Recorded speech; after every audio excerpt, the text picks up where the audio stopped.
It's all an experiment. Ooh, oh my goodness, funny. Those are wonderful. They're really cool. I thought there had to be, after our conversation about, the impact that it can have, just to like put some earrings on and put a little bit of like lip gloss on, and how that can just change your whole perspective on the day. Oh my gosh. I figured I'd put my rubber chicken earrings on, so we can't take life too seriously today. So Those there we go. are awesome. I love Yeah. them. Yeah. Very And they've seen cool. a couple of crises of their own. They have no feet anymore. So, I mean, they're good. Yeah, they're fun. Well, I have my little orchid here, and this is my way of thinking, I'm in Hawaii, really. Yeah. In my mind, I'm in Hawaii, and there are orchids all around. But anyway, so I wanted to, it's a reason why we're recording this conversation is you and I were talking, I guess, we were talking over Marco Polo, so not even on Zoom, about what we're going through and what from the standpoint of our professions. And we were sort of like reflecting with each other about what we're seeing. And what was really cool about those, those little back and forth videos was that the way you think about people going through change and the way I think about people going through change, it's like we're using different words or different phrases, but we're saying a lot of the same things. I just find it fascinating. I'm not a therapist. I play one on TV. I make the argument that you're a kind of therapist. I mean, Yeah, you have a therapeutic approach in a totally. way. Yeah, I totally agree. So I've been called corporate therapy, Yeah. team therapy I or mean, whatever, but I would never claim it because I don't have the training. And that's like, that is a territory that I clearly not qualified to claim. And it would just be dangerous. So it's really cool to actually talk to a therapist about what she's yeah. seeing. It's because, again, and please forgive me, I'm just going to, I am very much a babbler right now because of the stress, but we're all going through change, right? Yeah. The world is going through it. It's not like, oh, look at them going through change and we're helping them and we're shepherding, as part of what we do for a living. No, we're in it too. And everyone's in it. And so I have been thinking about the work I do and then applying it at this super macro level. And what am I noticing? And so I just thought it would be cool to talk to you about it and record this and maybe share it with Yes. other people because I think they might be interested. Yeah. And for the therapeutic standpoint, but for the sake of the recording, I was a therapist in Arizona, and now I'm in the middle of nowhere in the country in Virginia. So if our internet is horrible, then it's attributed to an amazing town called Bump Ass. So we'll definitely have to Google that. If you're like in Australia or somewhere, they actually did name a town that. And so now I do business therapy. So I work with companies and professionals on work-life alignment. And it's really interesting because I think when you think of a therapist, you think of the warm and fuzzies. And Roxanne, you're probably more of what people would think of as a therapist on, we're going to get through this together. This is going to feel good. Like you can do it, motivation, cheerleader. Whereas, my approach is more direct, like a sugar-coated ass kick. And I cuss, which apparently is not in the traditional framework of a therapist. And I cuss when we're not experiencing a crisis. And then I have this awesome background in stunts and as an EMT and in crisis management, working with social services. And so I've experienced crisis management from a physical bleeding to death perspective, from a literal you're on fire perspective, and from being with families on the worst days of their entire lives. And so looking at what we're going through now, there's all aspects of it. When you look at the human, like as a self, there's 4 parts of the human. At least that's one of the belief systems that I hold is there's the body, there's the mind, there's the emotion, and there's the spirit. Yeah. And you could argue that when we're experiencing a crisis, we can typically isolate whether we're physically going through it and having an emotional response to that physical space, or whether it's a spiritual crisis and then everything else is kind of because of that. But right now we have this pandemic, and then we have this threat of the unknown that we're not really sure, like when we're going back to working in corporate buildings, or when the kids are going back to school, or when it's going to be safe to be within 5 feet of your best friend instead of 6 feet.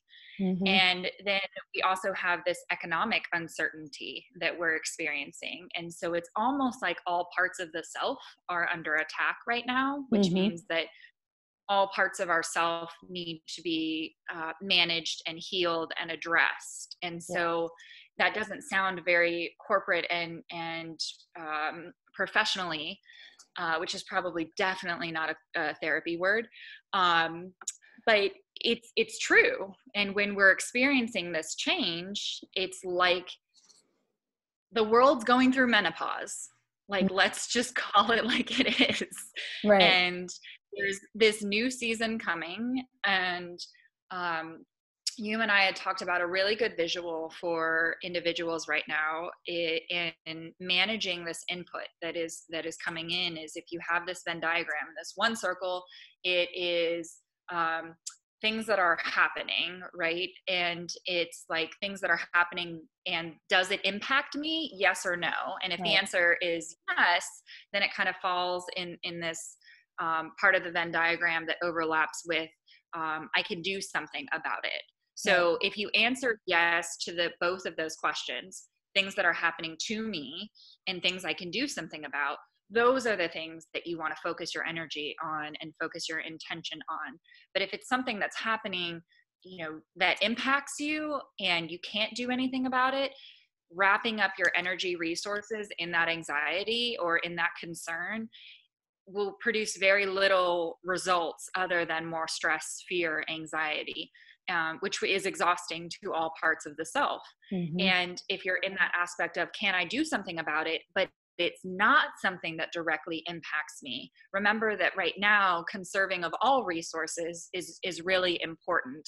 So altruism and volunteerism and all of that is great, but make sure that you're taking care of those overlapping things in the center that impact you and you can do something about before jumping into trying to give from yourself, because that's where burnout starts to kick in. And unfortunately, I think some level of burnout is going to happen to every single person at some point along this journey. And being aware of what is burnout and how to combat burnout is something that we talk about in the professional space. It's kind of a little mental health light beacon that's accepted to talk about in the workplace. But there are so many other aspects to it right now, as really our work and work worlds and our family worlds collide unintentionally and unexpectedly. Yeah, you make me think about so many different things. One of the things I've been thinking about. So first of all, your language is very similar. So the stuff that I do, the work that I do, is with companies, and it's usually with leaders who are leading change. Some sort of change is happening, and people have asked me how I'm doing, and this is familiar to me. Not the pandemic, but in the feelings, because in every change scenario that I've been through or have led or have helped others lead, it feels like this at some point to me. It feels a little bit like a soup. And so what's helpful in the change profession is to break it down into something constructive. And that's what you're describing. When you say what you're saying, a lot of the things that you're talking about are some of the tools that we ask people to take a look at and see if it's useful to them at that point in time, like what's in your control, what's not in your control, and paying attention to how you're feeling and what does that feel like in the body, and are you getting yourself prepared for leading the people that you need to lead through this, because they're looking at you, they're paying attention to how you're doing, they're on high alert, and they're trying to make sense of things, and they're trying to gauge what safety looks like and what success looks like in this new world that's kind of shaken up. That's true of every change, even change that seems benign, if it's at all threatening, which some group of people usually in a change scenario will experience it as a threat, even if it is a minor thing, still feels like, a pushback, a threat of some kind to be concerned about. They're paying attention. So, what has been happening for me is noticing at this macro level what, this notion of a change curve. I'm sure you've seen tons of them. You probably use them. And so, what I'm noticing is how people are going through this. It's a spectrum of change, right? You can see people in pure on denial, right? And then you can see people who are like hoarding, like, that makes sense, right? And it's both are, you could say it's unhelpful maybe. Like you can think about the denial people in a negative way, but you can also think about the denial people in a positive way, right? Maybe they're trying to maintain some normalcy, and maybe that is actually constructive in the world.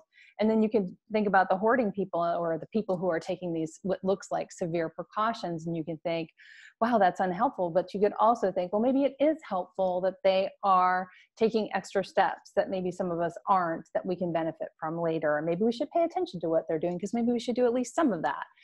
And then there's the people in the middle. And, they're just hyper like, okay, I'm going to try and maintain. I'm going to try and ride this out. I'm going to try and make sense of it. I'm going to try and do some constructive things. Oh, maybe I'm feeling badly. And so they're just kind of going back and forth.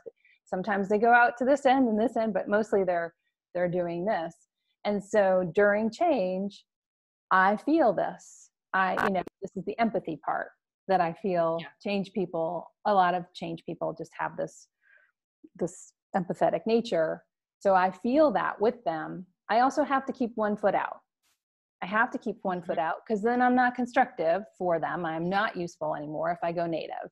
But if I can stay completely out, I'm not helpful, because I cannot understand. I won't be tuned into what's going on enough in order to know what would be constructive. And I hear you talk that way a lot in our conversations, like since we started, working together, since you became my coach officially. I heard you talk like that before, which is probably why I was like, maybe Bunny should be our coach, because I think she might get it, might get us. So anyway, I just, that is how it's playing out for me right now.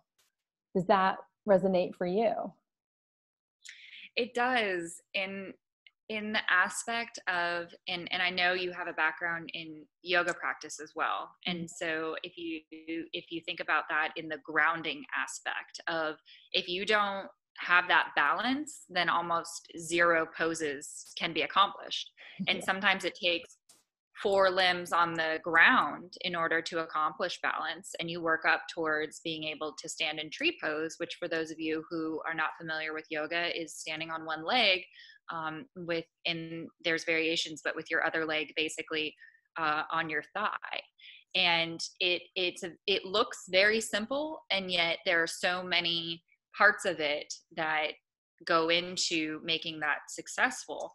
And so it's, what I want to say is that there's this phrase going around of what the new normal is going to be. And I would invite you not to make that your focus, because your new normal, your life was not normal prior to this. No one's was. I often say normal's a setting on a washing machine, and I'm not sure about everybody else, but there's always a better setting for me to do my clothes, whether it's heavy and bulky because I'm washing military uniforms for my husband, or, we're washing sheets or whatever it is. Like there's always a more specialized setting. And your life had that. Prior to this, your life had a specialized setting. And I'd invite you right now to think about the specialized setting that you need now. And that may take some space. You may observe both ends of those change curves, whether it's hoarding or whether it's, not really thinking about this as a big deal.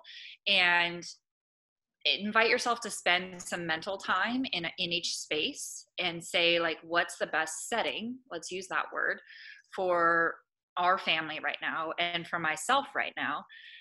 You've heard me say, don't should on yourself. And so if you see that somebody is buying 10 cases of toilet paper, don't believe that you should be doing that because somebody else is doing that. Mm-hmm. That's their setting, and there will not be a new normal.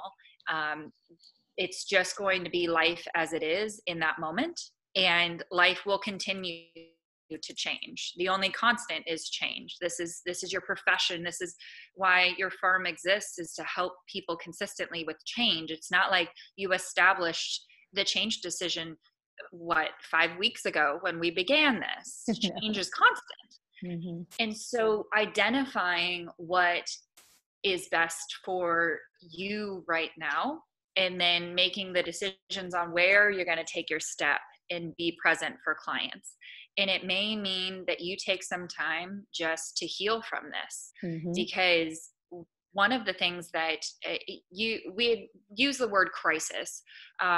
What we're going through now from a therapeutic perspective is called traumatic change. Mm-hmm. And I think I had shared with you that graphic that we put up on LinkedIn to kind of help people. It comes from South London, but help people understand really what the phases and steps are for traumatic change. And being able to kind of look at it as right now is that first stage of being excited but slightly numb. And so feeling like you should be doing something but not really sure what you should be doing, that is expected.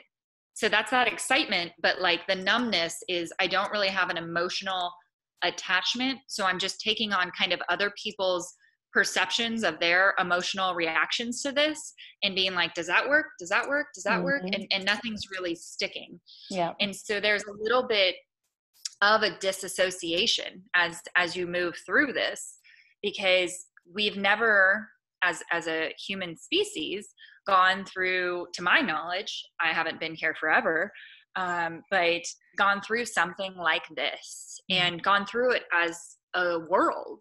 Yeah. You know, not all at the same time, but there's a very distinct kind of timeline. But we're all definitely experiencing traumatic change. Mm-hmm. And within that global experience of traumatic change, it causes other micro traumatic changes of, now I'm the homeschool teacher, right, and the caregiver and the coach and the speaker and the consultant. And there's the financial traumatic change in lifestyle. There's the social. Yeah. So all of these you're experiencing. And when companies are putting out content and saying like, here's all of the resources for you to address this traumatic change, take a step back and like ACMP, like you're going to be doing, we're doing this live right now, but you're going to be doing this tomorrow. And I applaud you for it, is stepping out and creating a space to say, here's how it's impacting us. Tell us how it's impacting you and how we can help. Mm-hmm. Because that's really where you start, is being able to say, you know, here's where I am. Let me know where you are, and let's figure out how to get through this together, and how we can be of one tribe and how we can work through this together. But the first step in that, before taking that foot and putting it in somebody else's tribe and saying, I'm here to help, is to have your solid foundation, like we talked about in tree pose or in yoga, and have yourself firmly grounded in, are you safe? Are your needs taken care of? And identify that not from what your neighbor's doing, but from what you need right now. And I've talked to clients who are freaking out, and we kind of go through the checklist. And I mean freaking out in a mental capacity of cycling through all of this. I'm smiling because I can relate. Yeah. And being able to say, well, the news says X. And I say, okay, so then we go through that. Does that impact you? And is there something you can do about it? And by the time we're kind of finished with that exercise, it's like, oh, this is manageable. It's not that it's not that bad, because I'm not going to minimize anybody's experience during this time. Right. But can you break it down to today and what you can manage today? And can you take action on that? And, like right now, like you're listening to this, Roxanne sitting in this beautiful light, this beautiful light filled room with her orchid. I am sitting like surrounded by my posse of Great Danes with a warm fire behind me. Yeah. And I'm having an amazing conversation with a really good friend, and I consider one of the most brilliant change professionals on the face of this planet. And so, can I just stop for a moment and take that in Right. and let that be a space that grounds me? Because Yeah. so often we're living 3 months, 3 weeks, 3 years in the future, and upset or reacting to the shoulds. And so there is a balance there between spending that time in the future but also grounding yourself in what is right now. Yeah. So it's so great. You're making me think of certainty. We talk about certainty a lot in the change world because people are craving certainty, and certainty does not mean having all the answers. It means you can rely on me for. Was that a squeaky toy? I know. I love it. I've seen more dogs and cats and children in videos in the last 3 weeks, and it's really nice. I really like it. Well, for the record, I thought I was going to like sneak over and turn the light on just because the natural light got very dark out here in the country, and I happened to roll over the unicorn squeaky toy as I did it, and so I found out. But you said that you've told me that a couple times about being able to see somebody's whole self. You didn't say Yeah. it that way, but that's what I'm hearing. And I really think that this is such a bright moment Yeah. to be able to have this connection and be able to Yeah. I just think that the relationships that we're having and the conversations that we're having, remember that we get to pick and choose and decide and be intentional about what we put back in our lives Right. as we move forward. Right. And we're kind of down to like this essentialism moment, and being able to say we're functioning at the very bare minimum in order to continue. Right. And now we get to decide what we get to add back into our lives, and just making those decisions. And also, if you can, try to take yourself a little less seriously, throughout the day. Just add What? add moments of rubber chicken earrings.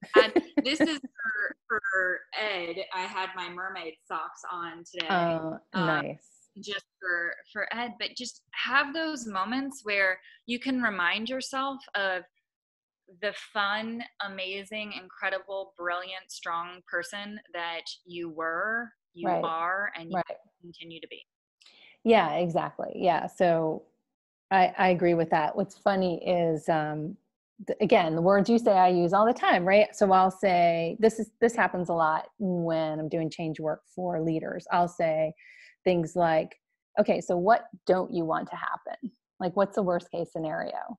And that's usually where they're coming from. Like, well, I don't want this to happen, and I really want to avoid this. And it's all like very much about managing risks or managing the issue that is, that actually is because things have gone wrong. And then I'll say something crazy like, well, what would happen if you could have anything? Like, what would happen ideally? And they look at me typically like, I don't think we really have time for that. And by the way, we need to get this thing done. So why would we spend any time thinking about this ideal, right? So this is the whole notion of, you can think about it a couple of ways. If things are disrupted anyway, why don't we make some changes we wanted to make? So there's that way to think about it. The other way to think about it is, we could just mitigate the risk, or we could implement this thing that we've been wanting to implement, but we haven't implemented because the inertia and the status quo would just made it too hard to even consider. And now I mean, when you shake up the snow globe, you may as well figure out what do you want the village to look like afterwards, after the dust settles. So I just, I say that because I feel, so maybe this is wrong, but I often feel like when I bring up this question, I am accused of being Pollyanna or overly positive or whatever, pick a way to characterize it that is so perhaps unrealistic. And this is like old school, hard-nosed business world that I'm typically working in, right? I get it, right? This is culture. And you could say the same thing about me saying this right now. Like, oh, that's all well and good, Roxanne. You're all very positive and good for you. But, do we really need to take that seriously? No, I truly believe that. I truly believe that it is worth spending a few minutes, whether you're in a pandemic or not in a pandemic, if you're in the middle of a change, thinking about what is ideal that could happen here, because you can probably get it. And, that I believe, just as you do, being intentional is everything, right? You be intentional, you're intentional about something, and then, it comes to you, maybe not the way you think. And maybe you have to really be open to how it's coming to you, but it's probably going to come to you. So how does that land with you? So, not that marriage counseling was ever my favorite population to work with, but when somebody is losing a relationship that they've had for 20 some odd years, and a partner, and the two kind of things that I talk about is, depending on the state of affairs, are you really losing that person? Like, you should absolutely mourn the loss of the marriage and of the spouse, but can you find a friend and honor the good parts of whether or not you brought children into this world, or the memories that you had, or all of that? And then the second question that I ask, that was my favorite probably question for this, is, what if this is happening for you? Not to you, but what if this is happening for you? Yeah. And I had a conversation this morning. Yeah, I had a conversation this morning with a retail chain that, they were talking about. It's a retail chain that's been around a while. They have an online presence, but they really haven't done like any online classes or online engagements or memberships. And it's something that they've been talking about for the past 18 months, but it's always like that back burner thing. Right. And it's like, and they talked about, about 6 months ago, like, what if we do deliveries? And, it was always like, yeah, that's a great idea. But then like, they just continued with business as usual. Right. Well, now that's impossible. And so it's an opportunity, if we ask the question of, what if this is happening for you? Mm-hmm. This is the time to figure out your delivery logistics, to implement a membership program, to implement a loyalty program, to, get customers engaged through online platforms, change the demographics of who's engaging with you. And, I guess for organizations like ACMP and like for A Better Place Consulting, it's, when I can't answer it for ACMP, but we've been using the term business therapy, and we get the, like, what does that mean? Like, do you have 3 heads right now? Like, business therapy, like, no, you're a business therapist? What does that mean? And now you say business therapy and people are like, oh my gosh, that's exactly what we need right now. We need space. Yeah, we need that. We need a safe space to have a conversation, and someone to help us identify like how to organize our feelings, and how to prioritize those responses, and talk us down from this panic and crisis and anxiety mode. And so, I can't control whether or not there's a pandemic. That's not something that I can control. I can't control what the stock market does. I can't control what is coming in the next 3 months, but what I can control is being able to show up consistently and say, I have this toolbox. And if this is of help to you and your company right now, I'm here. Mm-hmm. And when I think about, as we reintegrate, and that's the word that I'm choosing to use as of right now, but as we reintegrate back into the workplaces and back into restaurants and back into entertainment, and we can intentionally choose how we're showing up in those spaces. And I think that this is an opportunity for us to be really self-aware of what is necessary in that moment. And I think it's an amazing time to think about how to bring therapy into businesses. There's a reason that therapy has been around forever.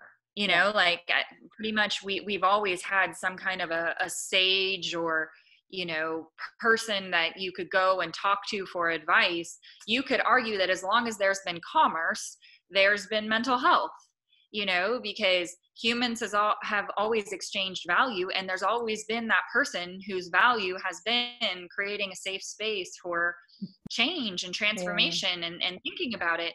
And so now it's a great time to say, okay, so these things have existed, but like one doesn't want to talk about the other, because I know a lot of therapists who, when you talk about their job, you talk about your job in a session, they'll refer you to a career coach. Well, that doesn't necessarily always work. Or an executive coach. That doesn't always necessarily help you with work-life alignment.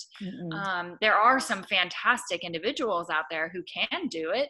Sure. But this is really an opportunity to say, let's go into this aligned on what the priorities are and how we take care of our humans, and not just call them resources, but look at them as, the humans, the selves that they are. Yeah. And I think that is, we're going to see explosive results, and just multiplying of success when we're able to prioritize this reintegration, intentional reintegration, with our selves being first, and that awareness. And I think that's just a tremendous opportunity. So it's funny because as you're talking, I'm like, well, I think I probably over the years have learned to turn therapeutic words into words that are translated and I guess acceptable in the business world. So one of the things I say is it's hard to be a human, and it's especially hard to be a human with other humans and work together. And, that mostly resonates with people, but it's a little bit on the edge, right, of being therapy. The other thing I say is, which you reminded me of, is you don't typically have a say in the decision or the change decision, which is where the name came from, by the way, in the change decision. But you absolutely have a say in how you adapt to that decision, to that change. And you absolutely have a say in how you experience that adaptation process.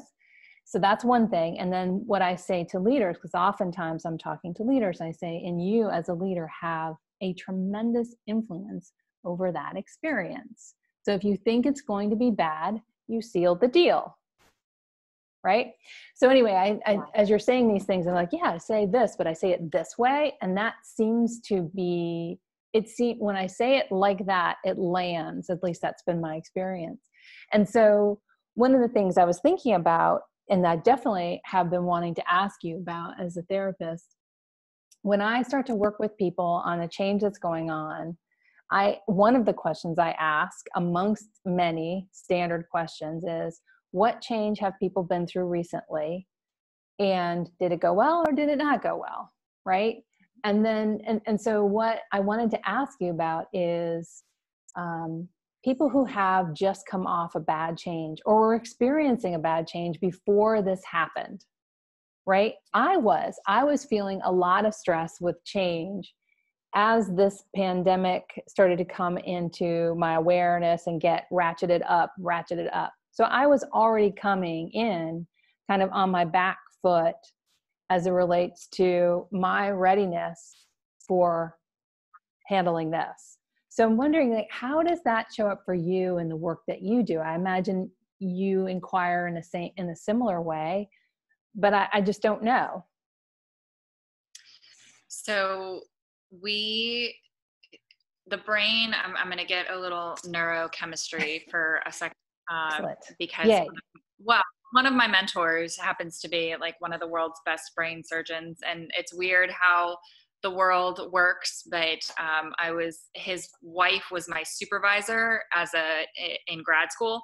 Mm. And I ended up having a really good relationship with both of them. And I'm so blessed to have them in my lives. But when you're trained as a therapist, there's very little neurochemistry work. We take, depending on your path, you take psychopharmacology, and you may take a couple neurochemical classes, but the point in being of your brain has these neurological pathways that basically says when you wake up in the middle of the night, you can navigate to the restroom and back, because that pathway in your brain is like a highway. It's something that you have done over and over and over again. Well, when you learn something new, it's like a deer trail, right? And so it's you can't really see it. We're in Virginia, so I'm assuming that most people understand what a deer trail is. Like, you think about a human making a trail through the woods, we need a really clear set of guidelines, but deer trails are typically like a little hidden because they have tiny little hooves. And so when you're doing something new, there's a lot of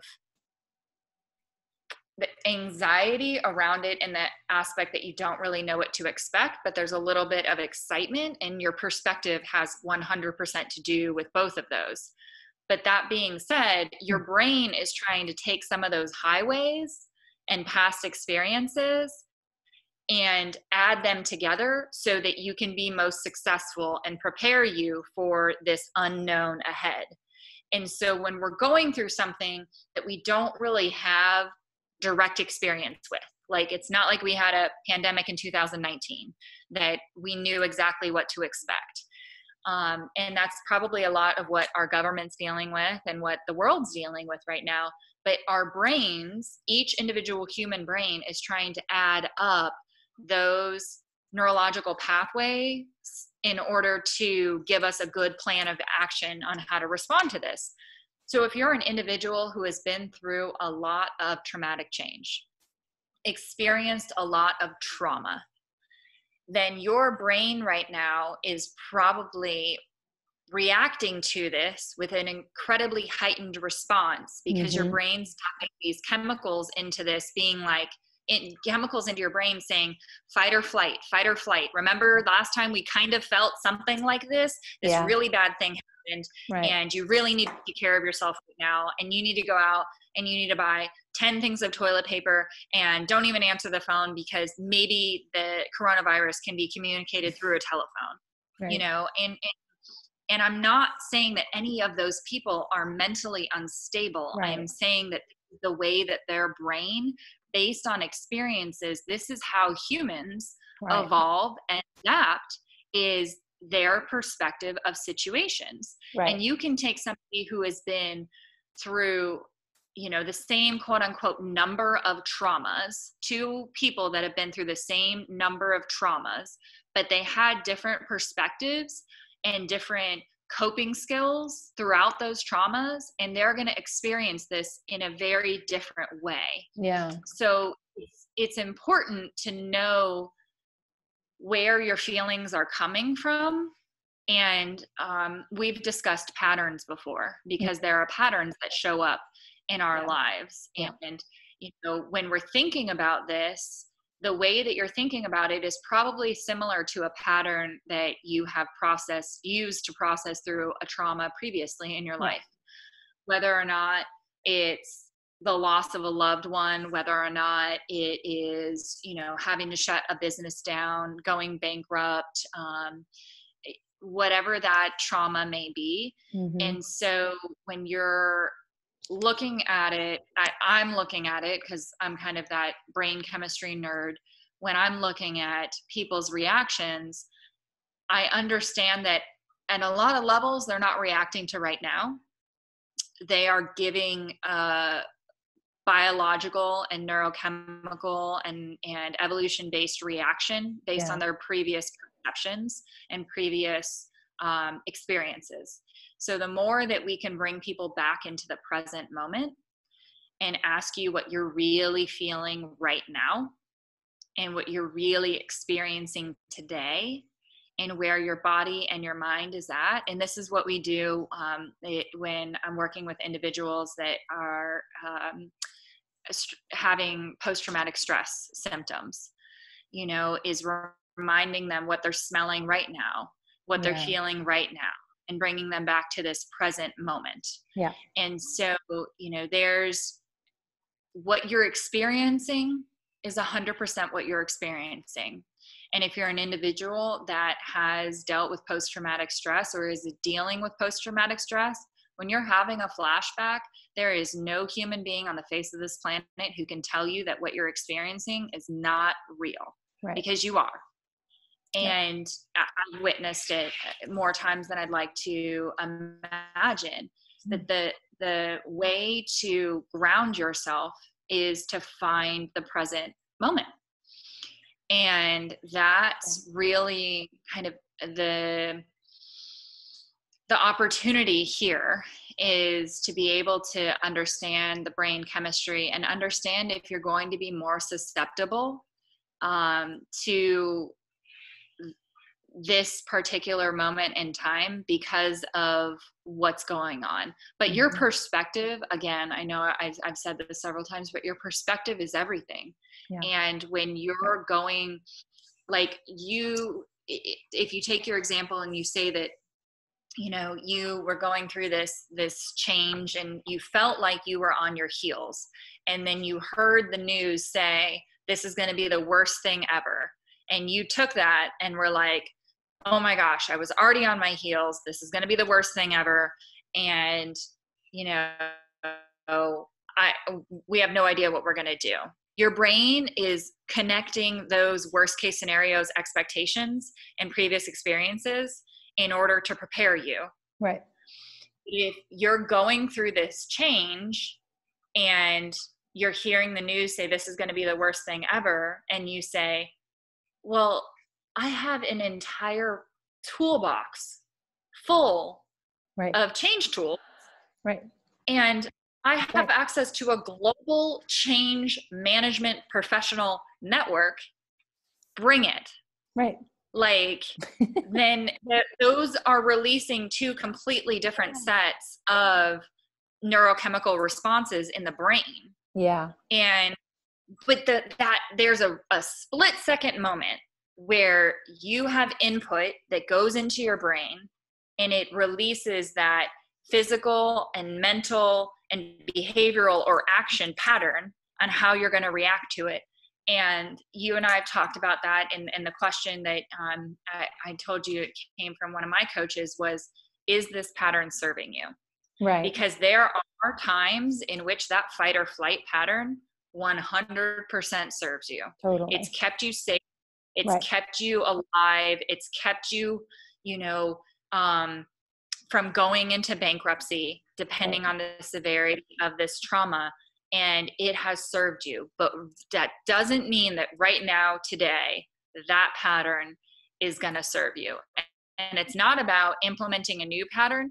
It's just about acknowledging that that pattern's not serving you right now and continuing to understand where you are in the present moment and what the actual, to use your word, threat, and to use my word, change. And actually that's totally 100 here. You can have your word back.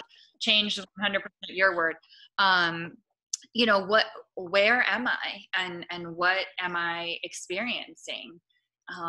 And also, we'll talk a little bit about the the biochemistry of this from a therapeutic perspective. If you've been in therapy before and you're predisposed to anxiety and you're predisposed to depression, and I want individuals on this recording to be aware that, you know, there are stages of this that involve heightened levels of anxiety, heightened levels of depression, or Right. I guess you can say heightened levels of depression, heightened susceptibility for depressive symptoms. That seemed counterintuitive when I said it. And you can be proactive in getting some professional support on board and be able to align yourself to have the tools necessary to get through this. Just Right. because your neighbor doesn't have this professional help doesn't mean that, and you don't know either, doesn't mean that you can't equip yourself with professional help, whether it's hiring a change management professional, such as the Change Decision, whether it is, you know, joining an association right now that's providing those resources that might have a similar name to change management professionals, whether it's figuring out a business therapist, whether it's figuring out a mental health therapist. And to be clear, you know, I don't practice as a mental health therapist in a clinical setting anymore. I practice in, you know, a business setting around this work-life alignment and around burnout prevention. But being able to acknowledge where yourself is and acknowledge that your history and your preconceived expectations can manifest into realistic outcomes. If you wake up and your first thought of the day is, I slept like crap, today's gonna suck. I'm gonna bet my money on the fact that today's gonna suck. Yeah. And if you're in the middle of your day and you're like, you know, today didn't start out that great, but I can hit the reset button and let me identify 3 things that I can get done this afternoon that'll make this day feel like a win for me. Yep. Like that's awesome. But again, it's awareness, and it's coming back to the present. And it's also, I would encourage absolutely everybody to figure out how to find professional support. And there are so many amazing people, yourself included, who are putting themselves out there and saying, like, I'll do the Roxanne pose. How can I help? Right. I think that's good. It's awesome. It's a good pose. Well, one of the things that you're making me think about now is, okay, so that's entering in, and you talked about integrating. How do we move forward, right? And you're using that language about, okay, how can we move forward constructively? And so I'm reminded of one of the things I did to help myself when I was going through a hard change. And this was years ago. This was in the business context. I was working for a large corporation, and my team, myself, and my boss were let go. That's some, you know, what did you say? Traumatic change.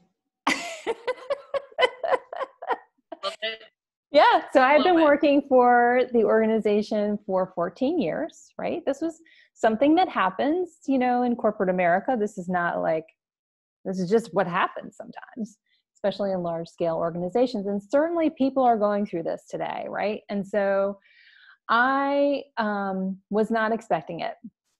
And one of the things I learned about change is the amount of surprise that you experience also has to do with how upset you are by the change, right? If you are expecting it, you may not like it, but I know that I certainly feel more equipped to handle it. And that has been my experience observing others' reactions to it. But when you are really surprised by an announcement, then it's harder. And that certainly was my experience in this situation. So I went through, you know, like what often happens in these situations is I went through my change curve, like whoop, really fast, and then came back. And then I was kind of like, you know, messy. You know, I would go to these different places as I was trying to find my footing, find certainty.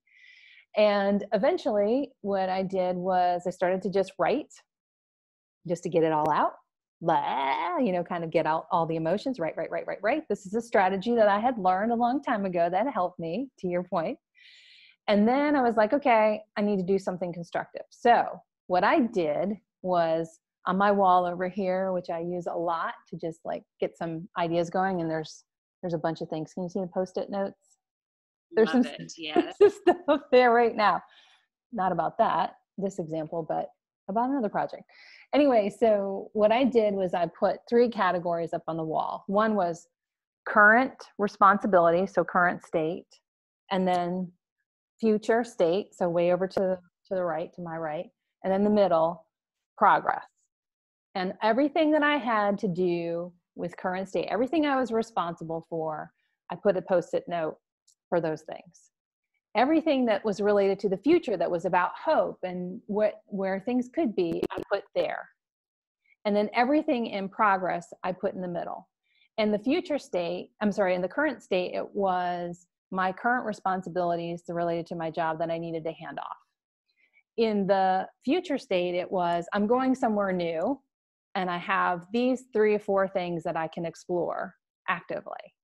And so that was underneath that. And in the middle was finding my people jobs, because I had determined that that was what I was going to do. That was going to be my reaction. That was going to be, I was feeling empowered, with that. So then I decided to think about, okay, how am I feeling about these 3? And in my first one, I was pissed. I was upset. I was resentful. And I just put that at the bottom. And then in the future one, I was genuinely excited. I was genuinely hopeful. And I put that at the bottom. And then the middle one, I was determined. I was empowered. I was resentful, but I was empowered, right? I was resentful that I felt like I had to do this. But this is like all the stuff in my head up on a wall. Yeah. And yeah. What it helped me do when I stepped back, I was like, oh, this is basically the hodgepodge of tasks that I have in my head that I'm trying to hold there at the same time, and the emotions attached to them, right? And it was a way for me to break it all down. And then what I could do constructively with that is take care of certain things. Like to your point about taking care of yourself, I could pick a few things. I could maybe like plan my calendar of, okay, I got to do these horrible things, but I've got these hopeful things coming up toward the end of the day, or whatever it was, And so then as I picked these things off, especially the ones that I hated, I was like, yes, I can spend more time on the hopeful place.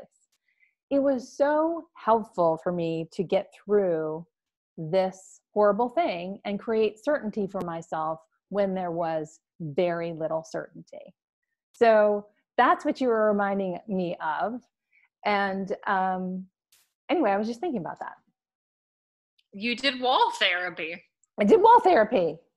I mean, that's really what we're looking for in therapy as far as treatment goals are to identify some treatment goals, identify some actions, and identify how the client's currently or patient is currently feeling about it. Yeah. And how to transition them from feeling this way to feeling this way, and right. giving them those coping mechanisms. And wall therapy is an amazing coping mechanism.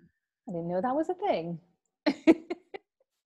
I mean, it is. You should do a Zoom and just introduce people to like that wall therapy, change exercise, because what you said there of labeling what you're thinking, what's in between your ears, and then also assigning a feeling to those thoughts, and then categorizing it into, like we talked about, the what's going to impact me and things I can do about, I can do something about, like being able to like break that up.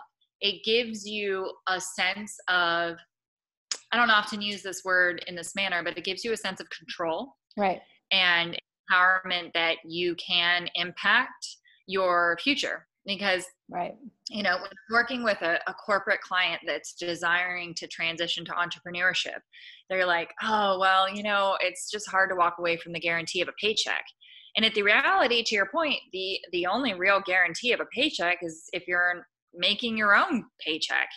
And so we have these ideas of what's going to, like, what our foundation of absolute certainty for the rest of this decade is going to be. And as we've just seen over the past couple of weeks, that can all be shaken to its core in a matter of days. Yeah. And so the best ability is not to, you know, make assumptions that you'll be fine because you've got X, like, but being able to know that you can navigate this change process, Right. and that you can be aware enough to document your feelings, because so many people have so many feelings and they just swim inside their head and they don't have them in a journal anywhere, or they don't share them.